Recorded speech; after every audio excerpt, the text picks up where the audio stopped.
are we working with a lymph issue or is it something else? Right. Well, there's something else we do, and it's the power of the thumb. Some of you may have heard of pitting edema.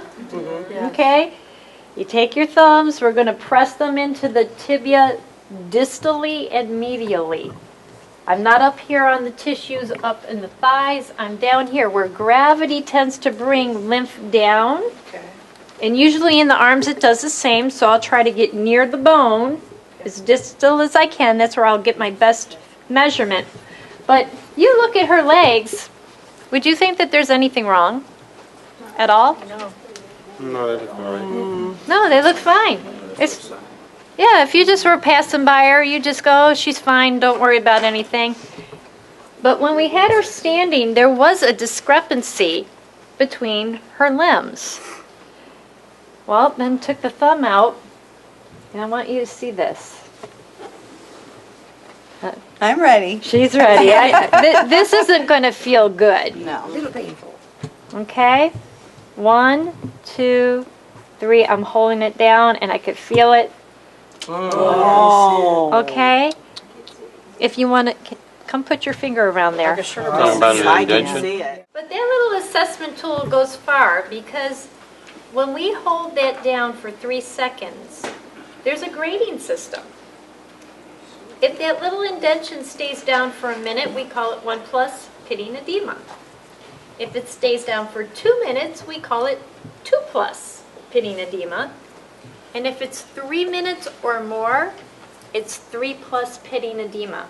Is that something, again, that I can put in my notes? Absolutely. It's absolutely, yeah. Under assessments, I evaluate it. I'm assessing this client. In fact, I'll do it right now. We'll see if she has any pitting edema. Uh-huh. Here we go. Let's see. I didn't shave my legs. I didn't shave mine either. It's okay. Tarantulas of America unite. 1, 2, 3. I pushed in. Ooh! Whoa. Do we have a pitter? Yep. I See, you're pitting. I am. You are. And that side worse than that side? Uh-huh. So is it symmetrical or Nope. asymmetrical? Asymmetrical. Uh-huh. Oh, gosh. You guys are learning so much, aren't you? And we're going to time this. Okay? Her invisible watch. Is this taking 1 minute or 2 minutes to rebound? 2 minutes. This one's taking longer. That was So, next step I'm going to take, picking up from yesterday after we opened up our main drains, we opened up our highways. Now I'm going to work on the anterior arms and legs with a new stroke. Remember this yesterday? With wrist up, hand down, bend your knee and go forward. Does that look familiar to you? Okay. I'm going to apply that to the extremities. I'm going to have her rest her arm, and I'm going to go up, down, bend my knee, and go forward. And if you watch in slow motion, the movement is going this way. It's not driving down into the table. I'm not here. I'm not grabbing with my fingers. What I'm doing is lightly placing my hand on the tissues. My fingertips are doing nothing. All the work is coming from my palm. Flat hand, bend the knee and go forward. And so here we go, all the way up the limb. Now you notice too, her shoulder is not going up into her ear. right. Okay? That would be Anchor the hand. yeah, that's not pressure. I'm still on the surface of the skin. And Anchor. Can you anchor the hand and still move one hand? Like anchor her hold hand. and Yeah. do just one-handed. Yes, ma'am. There are some that do. Uh-huh. The dynamic style, though, the hand over hand is the preferred style. You get a little more lymph moving. And we'll ask her, does it feel better this way? It feels good either way. Okay, just lymph her. No preference. Okay. So yes, you can do a one-handed version or hand over hand dynamic style. But the key here again, fingertips, no crab claws. Gotta leave it flat. And the work is coming from where? Is it my hand? Your legs. Yeah, it's my knee pushing it forward. It's not my hand. If I start transferring the work to my hand, then I'm going to start putting pressure. And that's not what it should be. So again, here's the arm. And then I'm going to come down to the leg, working from ankles, malleolus, right down the center. And look at where I am.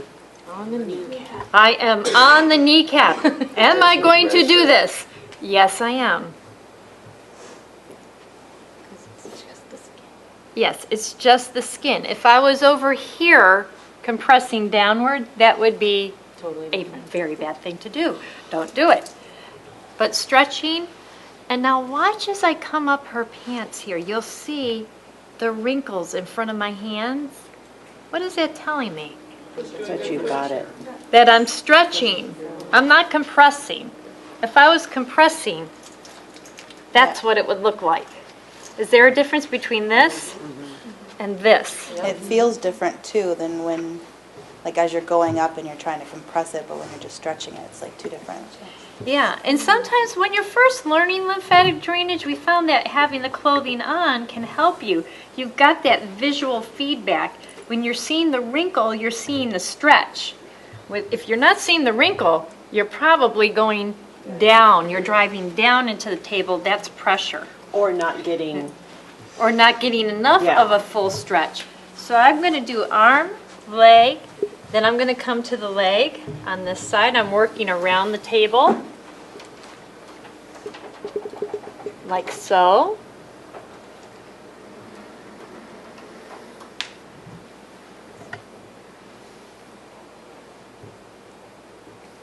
There we go.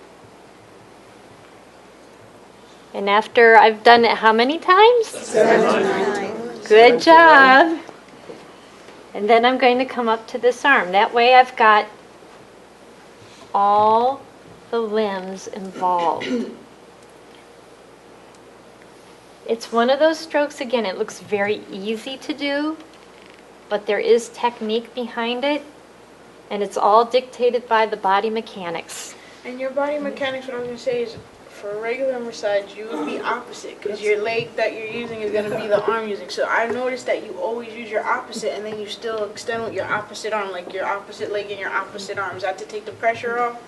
A little bit so, and that's why I call it the unmassage, Yeah, because 'cause that's it weird. seems That's like we're awkward to doing stand everything like that. opposite of massage, because we have to lighten up, we have to stretch instead of going down in the table.